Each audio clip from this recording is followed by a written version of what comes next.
Il existe un ancien récit à propos de Lao Zi. Avant de quitter la Chine, il s'arrêta en silence devant le gardien de la frontière. L'homme lui demanda une parole de sagesse, et le vieux maître répondit simplement « Le Tao ne parle pas ». Puis il écrivit le Tao Te Ching et disparut. Cette scène n'est pas seulement historique, elle est énigmatique. Qu'est-ce qui pousse un sage à confier le sens de l'existence au silence? Qu'y a-t-il de si puissant dans ce qui semble vide? C'est à partir de cette provocation que nous commençons ce voyage. Comprendre le silence non pas comme absence, mais comme présence essentielle. Sur la chaîne Solstice, notre but est de déchiffrer les langages cachés, ceux qui traversent le temps et unissent psychologie, spiritualité et art. Ici, nous explorons le taoïsme non comme une doctrine lointaine, mais comme une lentille vivante pour redécouvrir ce que nous avons oublié, le rythme naturel de l'existence. Mais pourquoi parler du silence à une époque qui idolâtre le bruit? Parce que nous vivons saturés de stimulation, sons, notifications, opinions, et avons perdu l'accès à l'intelligence la plus subtile qui soit, la perception silencieuse. Le taoïsme enseigne que c'est dans le vide que le flux de la vie se réorganise. Tout comme un verre n'a de fonction que parce qu'il est vide, l'esprit ne comprend que lorsqu'il se vide. Ce paradoxe contient une invitation urgente. Peut-être que le pouvoir que nous cherchons à l'extérieur se cache dans l'espace que nous négligeons à l'intérieur. Imaginez un monde où chaque mot serait pesé comme s'il avait un poids réel. Dans le Tao, chaque geste est une parole prononcée par l'univers, et le silence est l'intervalle qui donne sens à tout. Cette perception transforme notre manière de penser, de sentir et d'agir. Le silence cesse d'être un refuge pour devenir un instrument de clarté. Celui qui apprend à faire taire son esprit commence à percevoir le mouvement des choses avant qu'elles ne prennent forme. Et cela, dans le taoïsme, constitue le commencement de la sagesse. Le pouvoir caché du silence taoïste est un pouvoir de reconnexion. Il ne promet pas de miracle, mais il rend l'harmonie. Dans un quotidien rythmé par la vitesse et le bruit mental, le silence est l'antidote qui restaure l'ordre invisible. C'est le moment où le moi cesse de lutter contre le monde et recommence à l'écouter. Qu'en retirez-vous? De la perspective, de la lucidité et une sérénité qui ne dépend d'aucune circonstance. C'est le pouvoir d'agir avec justesse plutôt que de réagir avec anxiété. Le silence n'est pas une fuite, c'est une méthode, une pratique qui réorganise le regard et redirige l'énergie. Lorsqu'il est compris comme discipline taoïste, il devient un outil de maîtrise de soi et un langage universel. Solstice vous invite à étudier cet art en profondeur, non comme une croyance, mais comme une science de la perception. Car celui qui comprend le silence comprend le monde. Celui qui maîtrise le silence se maîtrise lui-même. Si ce thème résonne en vous, c'est le signe que quelque chose en vous cherche déjà la quiétude. Solstice existe pour offrir ce chemin, une traversée de lucidité entre le visible et l'invisible. Abonnez-vous, aimez cette vidéo et laissez-vous guider vers l'espace où le bruit s'éteint et où le réel se révèle. Le silence n'est pas absence, c'est l'intelligence de l'univers au repos. Et lorsque vous l'écoutez, c'est le monde entier qui commence à parler. On raconte qu'à une certaine époque de guerre dans la Chine ancienne, un général chercha les conseils d'un moine taoïste avant de livrer une bataille décisive. Il s'attendait à recevoir des stratégies, des cartes ou des prédictions, mais le moine se contenta de lui servir un bol de thé. Il le remplit jusqu'à le faire déborder. Irrité, le général questionna ce geste. Le maître répondit « Ton esprit est comme ce bol, trop plein pour accueillir quoi que ce soit de nouveau. » Ce bref épisode, transmis par la tradition orale taoïste, ne parle ni d'étiquette ni de patience. Il révèle le pouvoir du vide. Ce que le maître voulait enseigner n'était pas la tactique, mais la perception. Le silence dans le taoïsme naît de ce même geste, se vider pour comprendre. La scène du thé est symbolique, car elle met en lumière le conflit central de l'homme moderne, la saturation de l'esprit. Nous voulons des réponses, mais nous ne laissons pas d'espace pour qu'elles puissent venir. Nous cherchons la sagesse, mais nous craignons le silence d'où elle émerge. C'est dans ce contraste que naît la tension du Tao, L'homme cherche à dominer le monde, tandis que le sage cherche à s'y harmoniser. Entre les deux, il n'existe qu'une seule différence: le degré de silence intérieur qu'ils sont capables de maintenir. Le général de l'histoire nous représente tous, face à l'incertitude et à la hâte. Le moine, lui, incarne le principe du Tao, l'intelligence qui agit sans effort, la quiétude qui transforme sans intervenir. En comprenant cette scène, nous pouvons commencer à voir le silence non comme absence d'action, mais comme l'état naturel qui précède toute action véritable. Le silence est le chant avant le mouvement, l'origine avant la forme. Lorsque le général saisit enfin la leçon, il n'y a ni triomphe ni révélation spectaculaire. Il y a de l'inconfort. Il se retrouve face à son propre vacarme intérieur, et cela est plus redoutable que n'importe quelle bataille extérieure. Le silence, lorsqu'il commence à être pratiqué, met l'esprit à nu.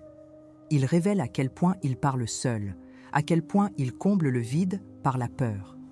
C'est pourquoi, dans la tradition taoïste, l'apprentissage ne commence pas par la parole, mais par l'écoute. Le silence est la première épreuve de la connaissance de soi. En acceptant la contradiction entre mouvement et repos, entre action et non-action, le pratiquant découvre que le monde n'a pas besoin d'explication, mais d'harmonie. Et cette harmonie n'est possible que lorsque nous cessons d'intervenir. Le silence, en ce sens, n'est pas renoncement, mais confiance. C'est la reconnaissance qu'il existe un ordre plus ancien que notre volonté. À mesure que cette idée s'approfondit, le spectateur comprend que l'histoire ne parle pas seulement d'un moine et d'un général, mais de nous-mêmes, en lutte contre notre propre vacarme. L'esprit, en cherchant à contrôler le flux de la vie, s'y perd. Le silence est l'outil qui restitue l'axe, la clarté et la juste mesure. Il réorganise le regard et redéfinit l'action. C'est pourquoi le taoïsme considère le silence comme une sagesse pratique, un entraînement de l'attention. Savoir se taire, c'est savoir voir. Et savoir voir, c'est le premier pas pour agir sans erreur. Lorsque vous observez le monde depuis cet espace silencieux, tout se révèle avec une autre texture. Les mots cessent de peser comme des preuves, et le geste acquiert une précision naturelle. C'est à ce moment que le contenu devient expérience. Le pouvoir caché du silence ne réside pas dans le fait de taire les sons, mais d'entendre ce qui a toujours été là.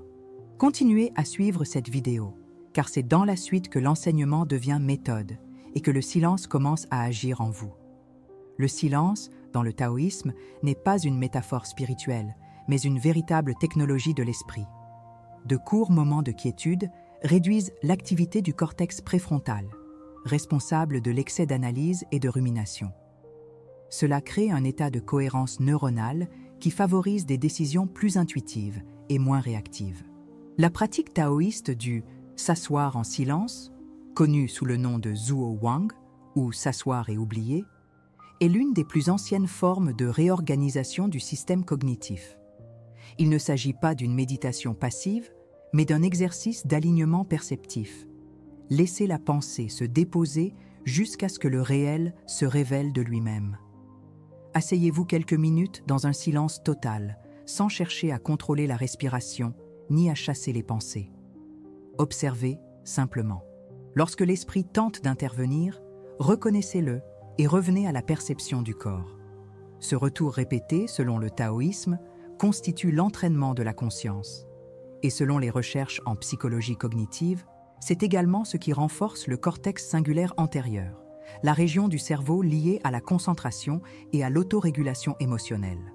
Autrement dit, le silence n'est pas un vide improductif.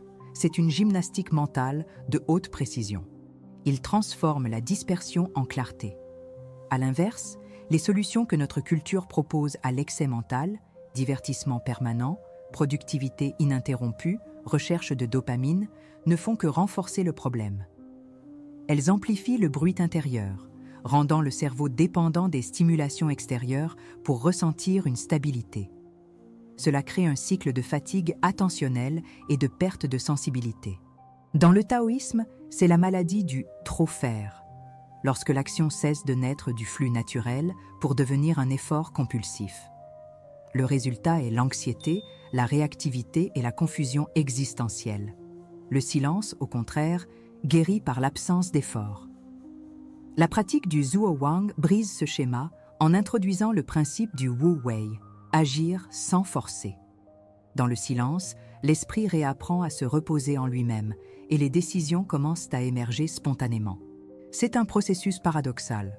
Moins nous cherchons à contrôler, plus nous devenons lucides. Cette lucidité n'est pas le fruit d'une concentration rigide, mais d'un relâchement conscient. C'est le point où l'attention devient naturelle. La science nomme cet état synchronisation θ-alpha, un schéma cérébral associé à la créativité et à l'intuition. Le taoïsme l'appelle harmonie entre l'être et le flux du monde. Observez comment les tentatives de résoudre le chaos mental par l'excès d'informations, d'objectifs, de bruit mènent toujours à l'épuisement. Cela se produit parce que le bruit est une addiction énergétique. Plus on le nourrit, plus il dévore la clarté. Le silence, lui, ne demande aucune résistance. Il absorbe le bruit et le dissout. C'est pourquoi, dans le taoïsme, le véritable pouvoir ne réside pas dans le fait de parler davantage, mais dans celui d'écouter mieux. Et cette écoute n'est pas seulement sonore, elle est existentielle. Le silence est le canal par lequel le corps et le monde renouent leur dialogue. Il existe une différence cruciale entre supprimer le bruit et intégrer le silence. Supprimer, c'est forcer, tenter de faire taire l'esprit par la volonté. Intégrer, c'est permettre au bruit de s'épuiser de lui-même. Voilà la sagesse du Wu Wei.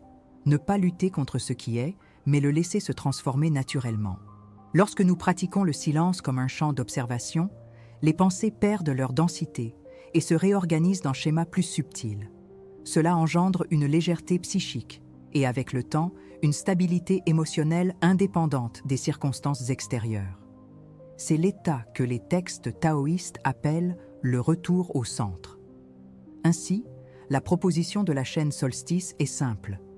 Réapprendre le silence comme pratique concrète de maîtrise de soi. Non comme croyance, mais comme méthode validée à la fois par la tradition et par la science. En adoptant cette discipline, vous ne réduisez pas seulement le bruit mental, vous élargissez votre conscience de vous-même et du monde.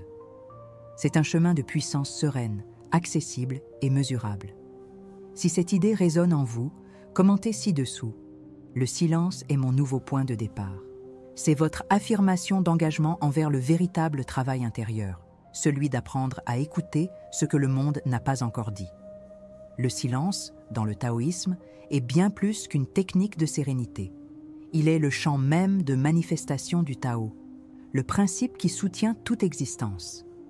Il n'est pas absence de son, mais présence intégrale du réel. Dans le Tao Te Ching, le silence est l'espace où le non-agir, Wu Wei, devient sagesse pratique. Cela ne signifie pas passivité, mais une action qui naît d'une perception totale. Le silence est donc l'état mental où la conscience cesse d'imposer du sens et commence à écouter le rythme naturel de la réalité. Cet état, lorsqu'il est cultivé, dissout l'effort artificiel de vouloir contrôler le monde. Le silence agit comme une désactivation du circuit réactif de l'ego. Le bruit mental, fait de pensées répétitives, de jugements et de comparaisons, est un mécanisme de défense visant à préserver l'illusion du contrôle. Lorsque le pratiquant taoïste se livre au silence, il interrompt ce cycle d'auto-affirmation et ouvre l'espace d'une perception plus vaste et dépersonnalisée. Des études en psychologie contemplative montrent que, dans cet état, l'activité du réseau du mode par défaut, du cerveau, responsable des ruminations centrées sur le moi, diminue. En d'autres termes, le silence est une forme de neuroplasticité spirituelle.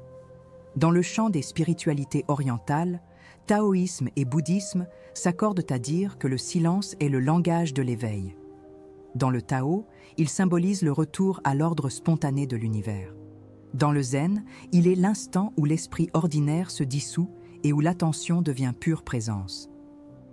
Cette convergence révèle un principe universel. La sagesse n'est pas acquise, elle est reconnue. Le silence est le moyen de cette reconnaissance, le point où la pensée cesse et où la conscience se révèle à elle-même. C'est pourquoi le pratiquant ne recherche pas des résultats immédiats, mais la stabilité dans l'observation. C'est la répétition silencieuse qui engendre la clarté durable. La pratique du silence révèle aussi une éthique de l'attention. Plutôt que de réagir automatiquement aux stimuli, l'individu apprend à observer sans s'identifier à ce qu'il perçoit. Ce processus engendre une distance lucide, une forme de liberté intérieure. La psychologie transpersonnelle décrit cet état comme la métaconscience, la capacité de percevoir le flux mental sans s'y perdre. Dans le taoïsme, c'est l'esprit vide, Xu Xin, celui qui perçoit sans interférer, comprend sans juger. Cette quiétude ne nie pas le monde, elle l'intègre. C'est le point où l'observateur et l'observé deviennent un seul et même mouvement. Lorsque cette intégration se produit, le silence cesse d'être un effort et devient une présence naturelle. Le pratiquant agit alors avec spontanéité, comme l'eau qui s'adapte sans jamais perdre sa forme.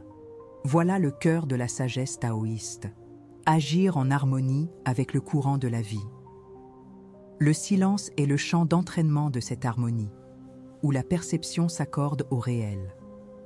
Sur le plan psychologique, cela correspond à l'état de flow, lorsque l'attention et l'action fusionnent sans effort. Ce que le Tao appelle Wu Wei, la science le nomme cohérence entre intention et exécution. Le silence est aussi un miroir éthique. Il révèle la nature de nos motivations et expose à quel point nous agissons par peur, par vanité ou par désir de contrôle. En demeurant dans le silence, ces forces internes perdent leur emprise et l'être humain retrouve l'axe de son propre centre. C'est le retour à ce que le taoïsme appelle Ziran, la naturalité. Cette naturalité est la plus haute forme de vertu. Agir sans calcul, penser sans conflit, exister sans résistance. La quiétude, ainsi, n'est pas la fin de l'action, mais sa purification. Enfin, comprendre le silence taoïste, c'est comprendre que sagesse et harmonie sont indissociables. Le silence est la base sur laquelle la conscience se réorganise. C'est en lui que l'individu cesse d'être prisonnier du vacarme mental et retrouve sa participation au mouvement essentiel de la vie. Psychologie et spiritualité se rejoignent ici. Le silence est la méthode qui réintègre l'être humain à son propre axe de cohérence. Et c'est cette cohérence qui engendre lucidité, compassion et sérénité. Lorsque vous cultivez le silence, vous ne fuyez pas le monde. Vous recommencez à en faire partie, avec clarté et présence. Il existe un ancien verset du Tao Te Ching qui dit « Celui qui s'harmonise avec le Tao devient comme la vallée, réceptive, silencieuse et pleine de vie. » Cette image résume tout le chemin que nous avons parcouru jusqu'ici. Le pouvoir caché du silence n'est pas un concept à comprendre, mais une expérience à soutenir. Lorsque la vallée se tait, elle ne perd pas sa force, elle devient canal. Ainsi en est-il du silence dans la vie humaine, l'espace où le flux revient. Peut-être que la véritable sagesse ne consiste pas à apprendre davantage, mais à désapprendre l'excès qui empêche le son du monde de nous atteindre. Après avoir compris le silence comme langage, méthode et éthique, il ne reste qu'à pratiquer l'écoute. Cette écoute n'est pas seulement auditive, elle est existentielle. C'est la perception qui s'ouvre lorsque la pensée cesse de rivaliser avec l'instant. L'esprit qui se tait découvre une forme d'intelligence qui ne dépend d'aucun effort. C'est à ce moment que le silence devient maître et que le disciple est l'observateur lui-même. Dans chaque pause, le Tao se révèle comme une présence vivante. L'apprentissage s'accomplit, mais le voyage ne fait que commencer. La philosophie taoïste nous rappelle que le silence est la racine de l'action véritable. Il ne s'agit pas d'éviter le son, mais d'agir à partir de la quiétude. Lorsque les mots deviennent superflus, les gestes prennent tout leur sens. La sérénité n'est pas l'opposé de l'intensité. Elle en est la forme la plus élevée. Le silence n'efface pas la voix. Il lui rend sa justesse. Dans cet état, l'individu cesse de chercher l'impact et commence à rayonner naturellement.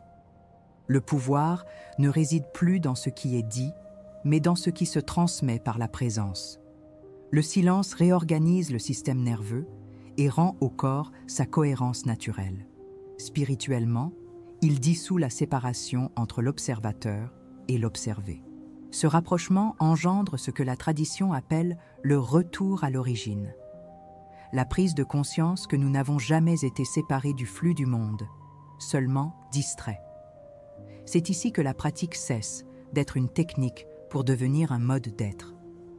Chaque instant de quiétude est une reconnexion à l'axe intérieur, un rappel que l'harmonie ne se construit pas, elle se révèle. Le paradoxe final est que, lorsque nous cherchons à comprendre le silence, il s'éloigne. Mais lorsque nous cessons de chercher, il se manifeste. Telle est la nature du Tao. Ce que l'on tente de posséder s'échappe, ce que l'on accueille demeure. Ainsi, le silence ne peut pas être enseigné, seulement indiqué. Et l'indication est simple. Observe, respire, écoute.